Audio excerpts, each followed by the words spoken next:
তুমিও তো কাঁদলে তার বেলা। তুমি কাঁদিয়েছো আমায়, বেয়াদব মেয়ে। কি আমি বেয়াদব? আমি বেয়াদব হলে তুমি এই বেয়াদবটার বুড়ো বর। আমি বুড়ো? দুজনে চুপ করে থেকে এবার হেসে ফেলে। আমিও যে এত কাঁদতে পারি, এই দিন না আসলে তো বুঝতামই না মিসেস চ্যাটার্জি। যাও এখন গিয়ে ফ্রেশ হয়ে একটু ঘুম দাও তো। ফোন বই সব অফ। যাই। ও হ্যাঁ, জিনিকে ডেকে বলো তো তোমাকে এই শাড়িতে কয়েকটা পিক তুলে দিতে, আমি দেখব। আমার ছবি দেখলে তখন আপনি সিডিউস হবেন না বুঝি? হ্যাঁ, পাকনি রে পাকনি। যাই আগে শুধু, তারপর দেখাবো। পাকনি বুড়ি, রাখছি আমি। একটা চুমু দাও না। এডিয়ট। হ্যাপি। আমি দিই। সেটা আবার জিজ্ঞেস করছো? হিয়া ল্যাপটপটা হাতে নিয়ে ল্যাপটপের স্ক্রিনে গায়ের জোরে একটা চুমু এঁকে বলে, উম, সব চুমু তো ওই ল্যাপটপটাই পেলো। আচ্ছা যাও ফ্রেশ হও অসভ্য লোক। দূর থেকে হয়তো এর চাইতে বিবাহবার্ষিকীতে একে অপরকে জড়িয়ে রাখা সম্ভব না আমার কাছে। কি জানি হয়তো সম্ভব। আজ 1 সপ্তাহ পর হিয়ার উচ্চ মাধ্যমিকের রেজাল্ট বেরিয়েছে। হিয়া ওর কলেজের সপ্তম, আর পুরো বোর্ড মিলে 400 কোঠায়। অর্পা নবম, আর বোর্ড র্যাঙ্কিংয়ে 600 ঘরে। কি মশাই, এবার আমি ফোন পাবো তো? কলেজে তো আর টপ করতে পারলে না। তো কি হয়েছে? তুমি তো বলেছিলে 1 থেকে 10-এর মধ্যে থাকতে হবে, তাহলে এখন আবার কথা কেন ঘোরাচ্ছ? থ্যাংক ইউ পিচ্চি বাচ্চা। আজ আমি সত্যি খুব খুশি যে তুমি আমার এফোর্টটার সম্মান রাখতে পেরেছো। তার জন্য আমি সত্যি তোমাকে নিয়ে প্রাউড ফিল করছি। আমি সত্যি খুব খুব খুব খুশি আজকে। আচ্ছা শোনো না, আমি রাখছি এখন। বড় ঠাম্মা আসছে, এসেই এমনিতেই কতগুলো কথা শুনিয়ে দিল। এখন ঠিক টাইমে খেতে না দিলে আরেক কাণ্ড করে বসবে। বড় ঠাম্মা আবার কিসের জন্য তোমাকে কথা শুনিয়েছে? আর কিসের জন্য শোনাতে পারে তুমিই বলো। এবারও কেন তুমি আমার জন্য, তুমি যাওয়ার আগে বাবু নিয়ে নি ওর জন্য। এই মহিলার যে কি সমস্যা, এরপর কিছু না বললে আমাকে ফোন ধরিয়ে দিবা, কিছু বলি না দেখে। এখানে রাগের কি আছে? উনি বয়স্ক মানুষ, বলতেই পারে। আচ্ছা আমি রাখছি, বাই। হিয়া শোনো হিয়া। হিয়ার মেডিকেলে অ্যাডমিশনের কিছুদিন আগে হিয়া আজ 2 কি 4 দিন ধরে অভিককে ঠিকমতো পড়া দেয় না। আর এই কথাটা অভিক না চাইতেও উজানকে নালিশ দিয়ে বসে। বাইরে থেকে কিছু কেনাকাটা করে হিয়া বাসবী ঠাম্মি যিনি বাড়িতে এসে সোফায় বসে একটু বিশ্রাম করছিল। এর মধ্যেই হঠাৎ উজান বাসবীকে ফোন দিয়ে ওঠে, চিৎকার শুরু করে। হ্যাঁ রাজা, বল। বল মানে, তোমার মেয়ে কোথায়? কে? হিয়া এই তো আমার পাশে বসে। কেন রে? কোথায় ছিল ও এতক্ষণ? কোথায় আবার? আমাদের সাথে, মানে আমরা একটু বাইরে গিয়েছিলাম, একটু কেনাকাটা ছিল। কেন, কি হয়েছে? তোমার মেয়েকে একবার জিজ্ঞেস করো তো আজ অভিকের কখন এসে পড়ানোর কথা ছিল। হিয়া, হ্যাঁ মা। ও বিকাশ কখন পড়াতে চেয়েছিল রে তোকে? কখন আবার? যে সময় এসে র- র- কি রে? এই যা, আজ তো অভিকদের বিকেলে এসে পড়ার কথা ছিল। আমি কি করে এত বড় একটা কথা ভুলে গেলাম! Shit shit shit. এবার তো উজান আমাকে চিবিয়ে খাবে। মা এখন কি হবে? ঠাম্মা, অভিকদা কি? আচ্ছা বাদ দে, মেয়েটার মনে ছিল না রে? সিরিয়াসলি মা, আর 2 সপ্তাহ বাদে ওর পরীক্ষা। ওর স্যার কখন ওকে পড়াতে আসবে এ কথা ওর মনে নেই। ফোনটা স্পিকারে দাও, আমি ওর সাথে কথা বলবো। বাদ দে না রাজা, মেয়েটা ভয়ে পড়ে চুপসে আছে। আমি তোমাকে যেটা করতে বললাম তুমি সেটা করো। আচ্ছা দিচ্ছি। বাসবী ফোন লাউডে দিলে হিয়া বাসবীকে জাপটে ধরে বাসবীর বুকে মুখ লুকিয়ে দেয় টপাটপ। হিয়া, হ্যাঁ হ্যাঁ, অভিকের কখন আসার কথা ছিল আজ? আমি ভুলে গিয়েছিলাম। ছি হিয়া, অভিক না হয়ে যদি আজ অন্য কোনো টিচার হতো মান সম্মানটা থাকতো আমার। একটা টিচার তাকে কতজনকে পড়াতে হয়, তাকে তুমি এভাবে হ্যারাস করতে পারলে কিভাবে? এত এত মান সম্মানের কি হলো? আমি তো তাই বুঝতে পারছি না রাজা, অবি কি ওসব গায়ে মাখে নাকি? তুমি চুপ করো মা, আজ তোমাদের আশকারা পেয়ে হিয়ার এত সাহস বেড়েছে। আর হবে না এরকম, প্রমিস। জাস্ট মুখটা বন্ধ করো তুমি। কদিন থেকে পড়া দাও না তুমি অভিককে? কি ভাবো অভিক আমাকে কিছু বলে না? আমি রাতের বেলা তোমার সাথে মিষ্টি মিষ্টি কথা বলি বলে তোমার মনে হয় আমি কিচ্ছু খোঁজ রাখি না? আহ রাজা, মেয়েটা কাঁদছে। লজ্জা লাগে না হিয়া? দোষ করে আবার নিজে কাঁদছো। ছি। রেজাল্ট ভালো হয়েছে দেখে না হয় ট্রাই করছো, কিন্তু তুমি মেডিকেল পরীক্ষা দিবে হিয়া। Try to understand. গেলাম, পরীক্ষা দিলাম, চান্স হয়ে গেল, ব্যাপারটা এত সোজা না। আমার ইচ্ছের কি কোনো দাম নেই তোমার কাছে? আছে। নেই থাকলে সেই অনুযায়ী কাজ করতে। আমি আর কিছু বলবো না তোমাকে, তুমি আর আমাকে ফোন দেবা না। যদি চান্স পাও তবেই আমাকে ফোন দিয়ে বলবা উজান আমি পারছি তোমার ইচ্ছাটা রাখতে। দেখো, আর যদি চান্স না পাও আমিও তোমার ইচ্ছা রাখতে এফসিপিএসটা না করেই দেশে ফিরে আসবো, মনে থাকে যেন। আমি তো শুধু 2 দিন পড়া দিইনি, পেটে ব্যথা ছিল বলে, তার জন্য এত রাগ? আজ হিয়ার মেডিকেল এক্সাম।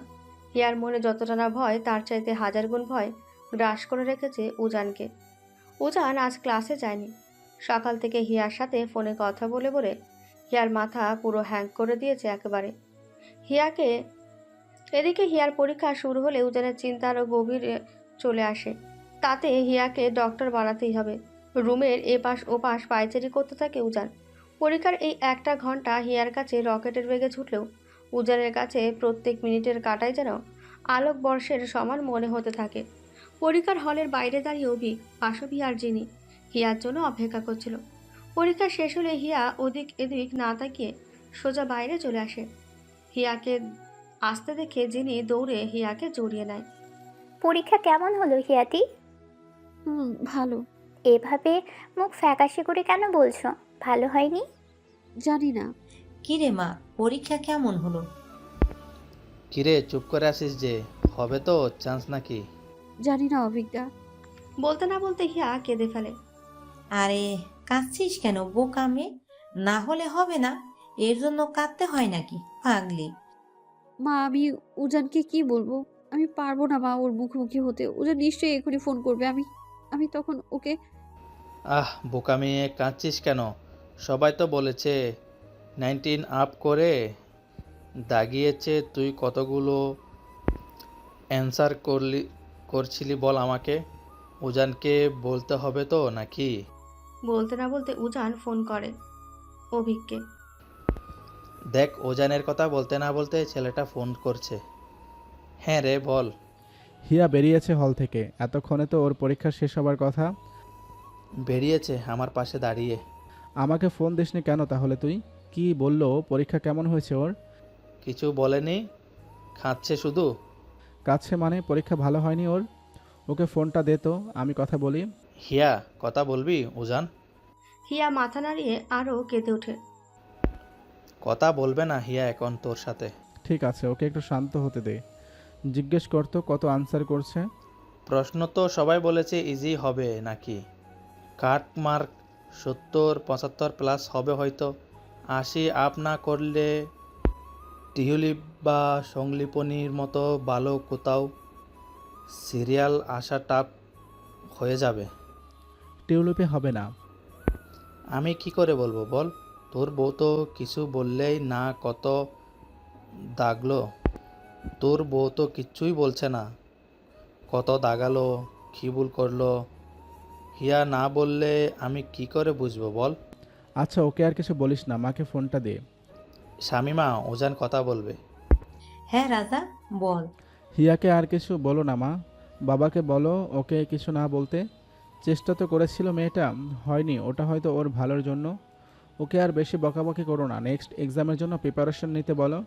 আমি তো ভাবলাম তুই না ওকে রাগে বকা দিস। যাক, তুই যে এটা বুঝিস এতেই আমি খুশি। আচ্ছা রাখ, এখন বাড়ি যাই। এদিকে তোর পিচ্চি বউ তো কাঁদতে কাঁদতে ভাসিয়ে দিল সব। খেয়াল রাখিস নিজের। হুম। হিয়া চল, অবিকাশ তুই বাড়িতে খেয়ে তারপর ক্লাসে যাবি। আমি কিন্তু কিছু শুনবো না, ঠিক আছে? হিয়া আয়। পরীক্ষার 2 দিন পর রেজাল্ট আউট হবে। আর এই 2 দিন হিয়া না কারোর সাথে একটা কথা বলেছে, না কারো কথা শুনেছে। পরীক্ষা দিয়ে এসে এই যে রুমে ঢুকে বালিশ মুড়িয়ে কাঁদতে শুরু করেছে। আজ 2 দিন পার হয়, সেই কান্না থামার কোনো জো নেই। বাড়িতে কারোর সাথে 1 সেকেন্ডের জন্য একটা কথাও বলছে না, না একটা টেক্সট। উজানের কত যে ফোন আর টেক্সটে জমা হয়ে আছে হিয়ার ফোনে, সেটা শুধুমাত্র হিয়াই হিসাব করতে পারবে। আমি জানতাম উজান হিয়া ঠিক পারবে। আমি এত বছর স্টুডেন্ট পড়িয়েছি, আমি বুঝবো না হিয়া ঠিক কি পারবে কি পারবে না? তুই সত্যি বলছিস অবিক? আমার হিয়া সত্যি চান্সটা? হ্যাঁ রে হ্যাঁ, আমি তোকে বলেছিলাম না হিয়া শুধু শুধু ভয় পাচ্ছে? আমার হিয়ার উপর পুরো কনফিডেন্স ছিল হিয়া ঠিক পারবে। হিয়া ভয় পেয়েছিল, সে সবাই 90-95-এর উপরে দাগিয়েছে আর ও শুধুমাত্র 80। বাট ওর এই 80 সবই কারেক্ট ছিল, কোনো নেগেটিভ মার্ক আসেনি। আমি তোকে বোঝাতে পারবো না অভিক, আমি কতটা খুশি আজ। জানিস কীরকম ফিল হচ্ছে? ঠিক যেমনটা 6 বছর আগে আমাদের রেজাল্ট আউট হওয়ার সময় হয়েছিল, ঠিক ওরকম ফিল হচ্ছে। আচ্ছা রাখ এখন, আমি আগে গিয়ে শামিমাকে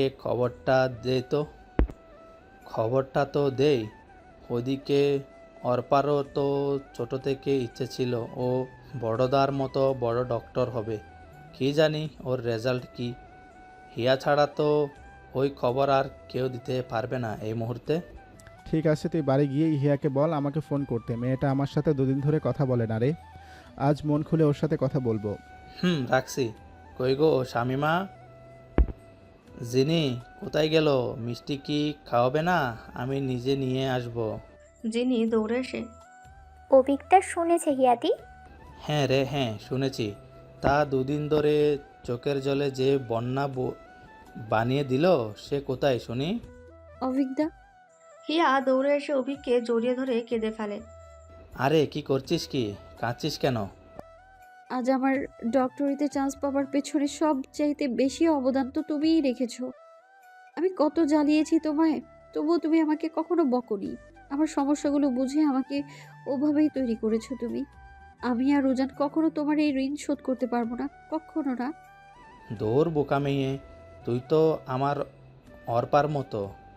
বোনকে একটু পড়িয়েছি, সেটা আবার ঋণ হয়ে গেল নাকি ইয়া? অর্পার রেজাল্ট জানতে চাইছো তো? অর্পা আমার থেকে 2 পয়েন্ট বেশি নিয়ে টিউলিপে চান্স পেয়েছে, কিন্তু ভয় পাচ্ছে যদি তোমরা। আমার ছোটটাও তোর মতো খাঁদে স্টেথোস্কোপ ঝুলিয়ে এপ্রোম পড়ে হিয়া। আমি খুব খুশি হিয়া, আজ খুব অনেক। তাহলে আমাকে দেওয়া কথা রেখেছে, বল। অর্পাকে বলবি বইয়ের কিছু নেই, ও ও টিউলিপেই পড়বে। আমি আসি ওর পাশে। বলবো। এখন যা তো ঝটপট তোর বউকে একটা ফোন কর। বেচারার তো 12টা বাজিয়ে দিয়েছিস তুই 2 দিনে। যাচ্ছি, তুমি বসো। হিয়া উপরে উঠে উজানকে ফোন করেই কেঁদে ওঠে। আমি পারছি উজান, আমি তোমাকে দেয়া তোমার হিয়া পেরেছে উজান, পেরেছে তোমার হিয়া। আমি তো জানতাম এই 2 দিন যে আমাকে কত টেনশনে রাখলে, তার কি হবে। কত ফোন করেছি আমি তোমায়, একটা টেক্সট করা যেত না? চান্স হতো না তাই বলে রুমের দরজা লাগিয়ে এরকম করে কাঁদতে হবে? তুমি খুশি হয়েছো তো উজান? খুব খুশি হয়েছি আমি। আমার কতদিনের ইচ্ছে ছিল তোমাকে অ্যাপ্রন পরে সবার সেবা করতে দেখব। থ্যাঙ্কস হিয়া, থ্যাঙ্কস এ লট। এবার কি ফোন দেওয়া যাবে আমায়? যাবে মিসেস চ্যাটার্জি, আমি দেখছি অভিককে বলে যত তাড়াতাড়ি পারা যায়। অভিজ্ঞতাকে দিয়ে আর কত কাজ করাবে শুনি? বেচারা দাদাটাকে এবার একটু রেহাই দাও। আমি যতদিন ইউকেতে আছি ওর রেহাই নেই। ওর আর বৃষ্টির জন্য আমি কম করেছি নাকি? আচ্ছা আমি এখন রাখছি, মা রাখছে। ঠিক আছে, আমি আমার রুমমেটকে বললাম তোমার কথা, সে বলল তার খাওয়া দাওয়া চাই। দেখি ওকে নিয়ে বের হয়ে একটু। ঠিক আছে রাখছি। 4 বছর পর হিয়া এখন MBBS 4th ইয়ারে। কিছুদিন পর এই 4th ইয়ারটাও শেষ হয়ে তার ইন্টার্নি শুরু হয়ে যাবে। ওদিকে উজানের FCPSটাও কমপ্লিট। উজান এখন একজন নামকরা সফল একজন হার্ট সার্জন। এই 4 বছরে উজান আর হিয়ার প্রেমটা চক্ষুষ্মান ধরাছোঁয়ার মধ্যে না হলেও তারবিহীন নেটওয়ার্কে সেটা অনেক ভালোই চলছিল। আজ উজান একবারে ইউকে থেকে ফিরছে। পুরো চ্যাটার্জি বাড়ি আজ খুশিতে মুখর। রমরম করছে বাড়ির ছোট থেকে বড় প্রত্যেকটা কোণা। বাসুবিতে এত এত বাজার করে এনেছে যেগুলো দিয়ে পুরো বছর পার করা যাবে। এই রান্না ওই রান্না, মানে আজ রান্নাঘর দিয়ে প্রতি সেকেন্ডে সেকেন্ডে বেরিয়ে আসছে নতুন নতুন পদের মন কাড়া ঘ্রাণ। যিনি আজ ভার্সিটি যায়নি, সে ডিসাইড করেছে আজকে থেকে আগামী 3-4 দিন তার দাদাভাই আসার খুশিতে তার সব অফ। পাবলো ওর ফ্রেন্ডের সাথে ট্যুরে গিয়েছিল। উজান আসার কথা শুনে ট্যুর কমপ্লিট না করে মাঝপথে চলে আসে বাড়িতে। সমরেশের ওটি আজ, তাই সে বাড়িতে থাকতে পারেনি। আর আমাদের হিয়া, তার কি খবর? সে কোথায়? হিয়া কাল সারা রাত ঘুমায়নি। কি করে ঘুমাবে? আজ উজান একেবারে আসছে, ভাবা যায়? হিয়ার তো কাল রাত থেকেই বুক ধড়ফড় করছে। এক অন্যরকম আনন্দ ঘিরে ধরেছে তাকে। বারবার বারান্দায় গিয়ে বাইরে গেটের দিকে তাকাচ্ছে, কখনো বা ফোন বের করে সময়টা দেখে নিচ্ছে। তার অসভ্য বর আসছে বলে কথা। এবার সে তার এই অসভ্য বরকে নিয়ে ফাইনালি নিজের সংসারটা সাজাবে। বিকেল 7টায় উঠে চটপট বাসবের সাথে হাতে হাতে সবটা করে হিয়া আসে ওর রুমটাকে আরও সুন্দর করে সাজাতে। পুরাতন বেডশিট পাল্টে বিছিয়ে দেয় একটা গাঢ় বেগুনি রঙের নতুন চাদর। পর্দাগুলো কালকেই পাল্টে নিয়েছিল। সাদা রুমের মধ্যে বেগুনি রঙের পর্দাগুলো অন্যরকম জায়গা করে নিয়েছে। সব একদম পরিপাটি করে সাজিয়ে হিয়া কাবাডের সামনে গিয়ে পাক্কা আধা ঘন্টা ব্যয় করে ও আজ কি শাড়ি পরবে সেটা খুঁজতে শেষমেশ উজানের পছন্দে কেনা একটা হলুদ শাড়ি বের করে নিয়ে সে এখন 2 ঘন্টা যাবৎ ওয়াশরুমে। বাহ, রুম দিয়ে তো আজ অন্যরকম গন্ধ পাইছে। আরে বাস, ইয়াদি তো দেখছি পুরোই গোলাপ দিয়ে ভর্তি করে রেখেছে। How romantic. তা হিয়াদি কোথায়? এখনো বের হয়নি স্নান থেকে? হিয়াদি, হিয়াদি। আমি ওয়াশরুমে জিনি। আর কতক্ষণ লাগবে? সেই না কখন মা বলতো তুমি স্নানে ঢুকেছো। আর একটু, আর একটু। আরে দাদাভাই কি তোমাকে নতুন দেখবে নাকি? এত সুন্দর করে স্নান করে কি হবে? যা বেয়াদব একটা। হ্যাঁ হ্যাঁ। কত দূর তোর দাদাভাই? বিহানদা অভিজ্ঞারা পৌঁছে গেছে এয়ারপোর্টে? হ্যাঁ হ্যাঁ, সবাই পৌঁছে গেছে। ফ্লাইট কিন্তু ল্যান্ড করছে। বাকি সব ফর্মালিটি সেরে আসতে যতক্ষণ লাগে আর কি। কি? ওরে, আমার শাড়ি পরা এখনো বাকি আছে। তুমি ওই করো, আমি চললুম নিচে। মা আবার চেঁচাচ্ছে। এই শোন শোন না, বলো। মাকে বল না পায়েসটা ঠান্ডা হলে ফ্রিজে রাখতে। এ লোক তো আবার ঠান্ডা ছাড়া খাবে না। আচ্ছা ঠিক আছে, দিচ্ছি। যাবার সময় গেটটা লাগিয়ে যাস। হুম।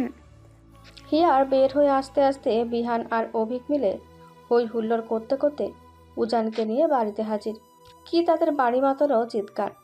জিনিয়া তো বিহানের ফোন পেয়ে মেন দরজায় দাঁড়িয়েছিল। উজান আসতেই দাদাভাই বলে চিৎকার করে উজানকে চাপটে ধরে। ছোট থাকলে হয়তো কোলেই উঠে যেত। এই রকম ওর অবস্থা।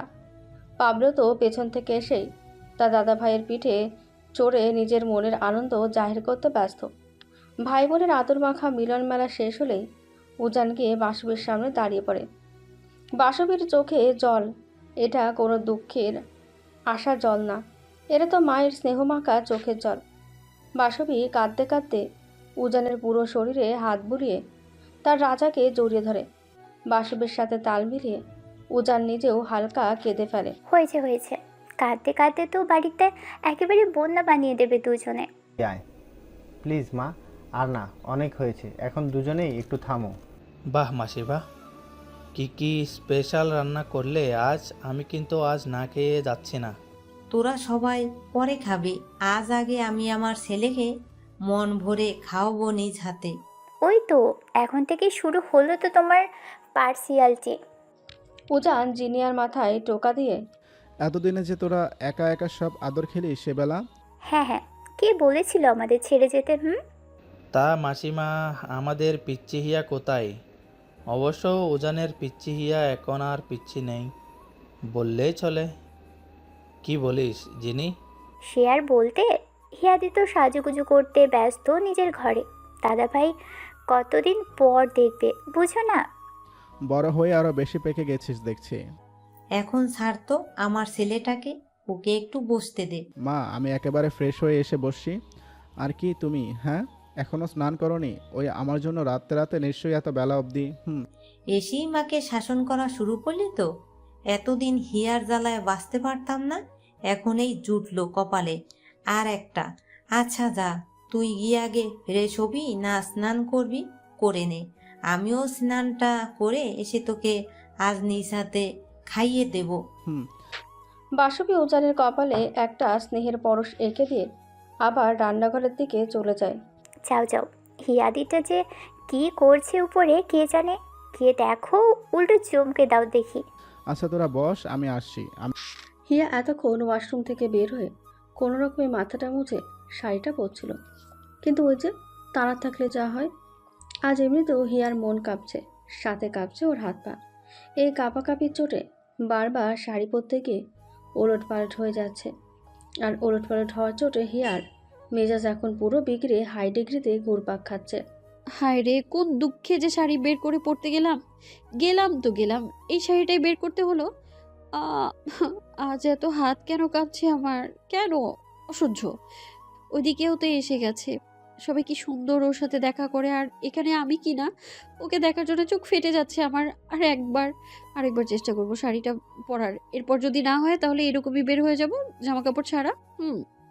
হিয়া লাস্টে আর একবার কুচিটা ধরে যেই কোমরে গুজতে যাবে, অমনি উজান আলতো আলতো পায়ে হিয়ার রুমে এসে আলতো হাতে গেটটা ঠেলা দিয়ে হিয়ার কাছে গিয়ে হিয়ার পেছনে দাঁড়িয়ে যায়। তারপর আলতো হাতে পেছন থেকে হিয়ার কোমর জুড়ে হাত রাখতে হিয়া অকপটে তার চোখ বন্ধ করে ফেলে। হিয়ার পুরো শরীর জুড়ে এক অন্যরকম আবেশ খেলে ওঠে, পুরো লোমকূপ দাঁড়িয়ে ওঠে নিমেষে। কি এক অন্যরকম শিহরণ হিয়ার পুরো শরীর জুড়ে। এই তো সেই চেনা পরশ, এই তো সেই চেনা গন্ধ, এই তো সেই চেনা নিঃশ্বাসের শব্দ। উজান হিয়াকে পেছন থেকে জড়িয়ে হিয়ার ভেজা চুলের মধ্যে নিজেকে বিলিয়ে দেয়। হিয়ার ভেজা চুলের স্পর্শতে যেন উজান আবার সেই চিরচেনা শুভ্রতাকে গায়ে মেখে নিচ্ছে। আজও হিয়ার চুল দিয়ে ভেসে আসছে চিরচেনা সেই মাতাল করা ঘ্রাণ। একদিকে হিয়ার কোমর জুড়ে উজানের হাতের নরম, অন্যদিকে ঘাড়ের কাছে উজানের নিঃশ্বাসের উত্তাপ। হিয়া ওর কুচি করা পাটটা ছেড়ে দিয়ে আঁচলের অংশটুকু দিয়ে নিজের উপরের অংশ আঁকড়ে ধরে আছে। কি এক অন্যরকম মাধুর্য কাজ করছে উজান হিয়ার মাঝে। হিয়ার চুলের শুভ্রতা মাখা হলে উজান হিয়ার কোমর ধরেই হিয়াকে ওর সামনে ঘুরিয়ে নেয়। হিয়ার চোখ তখনও বন্ধ।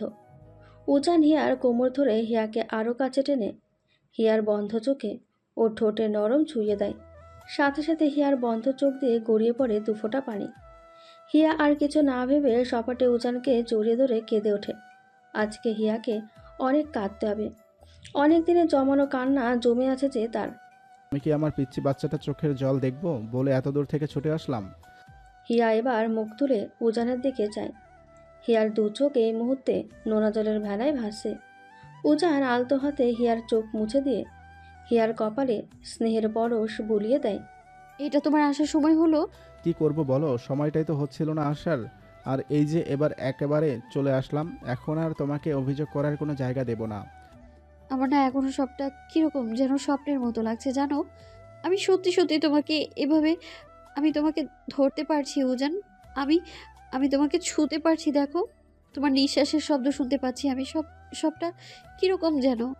কি রকম না হিয়া, সবটা সত্যি। এক হাতে হিয়াকে জড়িয়ে অন্য হাতে হিয়ার গালে হাত রেখে। আমাদের সব অপূর্ণতা আজ থেকে পূর্ণ করব আমি। পরিপূর্ণভাবে শুরু করব আমাদের জীবনের বাকি অধ্যায়টা। কোনো কমতি রাখবো না তোমার, কোনো অভিযোগ করতে দেব না তোমাকে। অনেক অনেক কাজ বাকি হিয়া, অনেক কাজ।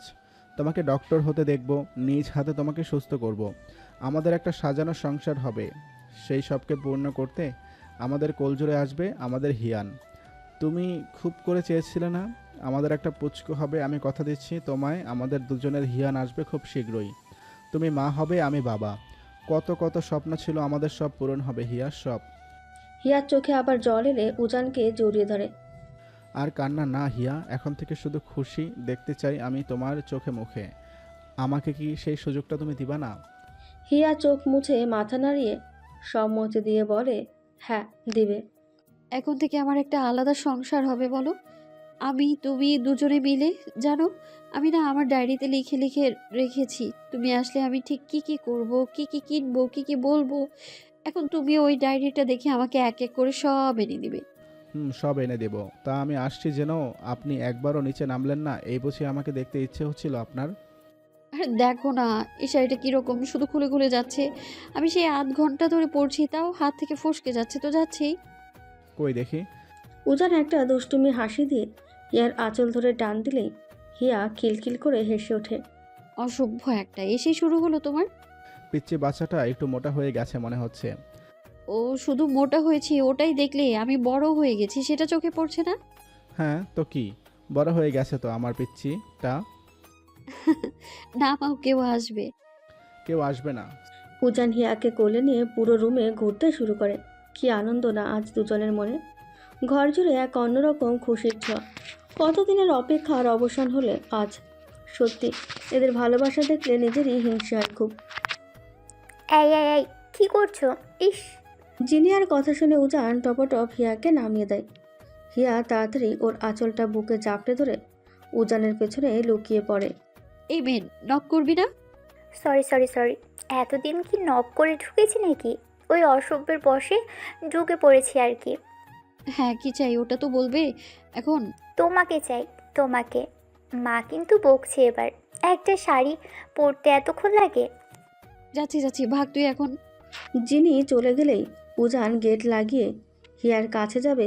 অমনি হিয়া উজানকে টাওয়াল ধরিয়ে দিয়ে বলে স্নানে ঢুকতে। উজান কি করবে আর, বাধ্য বরের মতো মাথা নাড়িয়ে ওয়াশরুমে ঢুকে যায়। এখন রাত 11টা। দুপুর থেকে বাসবীর কোল ভরা আদর নিয়ে উজান একটু রাতের দিকে অভিককে নিয়ে আবার এই কলকাতা শহরের হাওয়া গায়ে মাখতে বেরিয়েছিল। ফিরে আসে রাত 10টার দিকে। এসেই তাকে মুখোমুখি হতে হয় হিয়ার কড়া চোখের। হিয়া রাগে রাগে গাল মুখ ফোলা চেহারা দেখে উজান তো ভয়ে কুপোকাত। সরি। আসলে কেন? সবে তো 11টা বাজে, 1টা পর্যন্ত থাকতে। ইয়ে মানে না মানে ওই রনিদা। থাক, নিচে খাবার দিচ্ছি, খেতে আসো। হিয়া একটা ভেঙচি কেটে কপট ট্রাক দেখিয়ে বের হয়ে আসে। উজান আসে হিয়ার পিছু পিছু, হিয়ার আঁচল ধরে টানতে টানতে। বাহ, এসেই আমার দাদু হয়ে দেখছি বউয়ের আঁচল ধরে আছে। কি ব্যাপার রে হিয়া? আমাকে কেন বলছো? আমি বলেছি নাকি আমার আঁচল ধরে থাকতে? বুঝেছি বুঝেছি। তা হিয়া রাগ করবে না তো কি করবে? এসে যদি বউ ছেড়ে এরকম করে বের হোস তাহলে কি হয় নাকি? ঠাম্মি, তোমার নাতিকে বলো আমার আঁচল ছাড়তে। ভীষণ বিরক্ত লাগছে কিন্তু আমার। সরি তো, কাল সারাদিন বাড়িতে থাকবো, প্রমিস। তুমি ছাড়বা কি? মা রান্নাঘর থেকে দেখছে সব। দেখুক, মা কিছু বলবে না। বলবে না মানে? কি বলবে না? ওই দেখো বাবা আসছে। বাবার কথা শুনে উজান তাড়াতাড়ি হিয়ার আঁচল ছেড়ে দিয়ে রোবটের মতো দাঁড়িয়ে পড়ে। কোথায় বাসবীর রাজা, আয় দেখি। উজান গিয়ে সমরেশকে জাপটে ধরে। কেমন আছো বাবা? এই যে তুই চলে এলি, এখন কি আমি আর খারাপ থাকতে পারি? এখন থেকে তোকে তো সব দায়িত্ব নিতে হবে আমার বাবা। এসেই দায়িত্বের বোঝা চাপিয়ে দিও না তো বাবা। আগে সবাইকে নিয়ে মন মতো করে সময় কাটাবো, তারপর বাদবাকি তোমার সব অর্ডার। আচ্ছা ঠিক আছে, তুই বস, আমি ফ্রেশ হয়ে আসছি। তারপর আজ দুজনে জমিয়ে খাবো কেমন? হসপিটাল থেকে আসছি, এভাবে দাঁড়িয়ে থাকতে দেখলে তোর মা আবার জানিসই তো। এখনো আগের মতোই আছে। আমি আগের মতো আছি বলেই সংসারটা না তোমার এখনো টিকে আছে, বুঝলা? বাবা যাও তো, অনেক হয়েছে। এই রোজ রোজ দেরি করে এসে স্নান করো দেখে বুকে ঠান্ডা লাগাটাও কিন্তু কমছে না। এই যে তৈরি হচ্ছে আর এক বাসবি। কথাটা বলে সমরেশ আর উজান মুচকি হেসে দেয়। সমরেশ স্নান করে এসে উজানের সাথে মিলে ডাইনিংয়ে বসে গল্প জুড়ে দিয়ে রাতের খাবারটা শেষ করে। এদিকে রাত তখন 12টা পার হয়ে 1টা। এই সময় যিনি বায়না ধরে ওরা আজ সব ভাই বোন মিলে রাত জাগবে। বাসবী প্রচুর ক্ষেপে ওঠে জিনির এই প্রস্তাবে। কিন্তু কে শোনে কার কথা? ওরা গল্প করবে মানে করবেই। সারা রাত গল্প জুড়ে দিয়ে এখন রাত 4টে। কীভাবে যে পার হয়ে গেল সময়গুলো সত্যি। উজান ওর লাগেজ থেকে সবার জন্য নতুন নতুন জিনিস নিয়ে এসে সবার হাতে হাতে দিতে শুরু করে। আর এদিকে তো এত টাকা খরচা করে এসব এনেছে বলে বাসবীর চোখ রাঙানো রাগ। হিয়ার ব্যাগটা এখনও খোলা হয়নি, ওটা স্পেশাল। হিয়া, আর কোনো কথা না, তুমি এখন ঘুমাবে, এটাই ফাইনাল। আর তুমি? এতক্ষণ 4 ভাই বোন মিলে ড্রয়িং রুমের কি যাচ্ছে তাই অবস্থা করেছো, দেখেছো একবার? হ্যাঁ, তাই বলে এই রাতে এখন তুমি ওগুলো পরিষ্কার করবে? কান্তাদি কাল এসে। কামতা দিয়ে অসুস্থ উজান, আর এখন না করলে ওই কফি টফি যেগুলো জিনি ফেলেছে ওইগুলো দাগ বসে যাবে। এমনিতে মা সেদিন নতুন ক্লথটা বিছিয়ে দিয়েছিল। তা আমি একা একা ঘুমাবো, এই জন্য বুঝি এত দূর থেকে আসলাম। হ্যাঁ, আমার সাথে থাকার জন্য তো কত আসছে, তা তো দেখতেই পেলাম। দেখি, এদিকে এসো তো। হিয়া গিয়ে উজানকে শুইয়ে দিয়ে উজানের গায়ে কাঁথা দিয়ে উজানের চোখ থেকে চশমাটা খুলে পাশে রাখে। আমি মাথা টিপে দিচ্ছি, তুমি ঘুমিয়ে যাও। তুমি কি করে বুঝলা আমার মাথা ধরেছে? বড় হয়েছি যে। বড় হয়ে কিনা কি উদ্ধার করেছে মনে হয় আমার। করেছিই তো।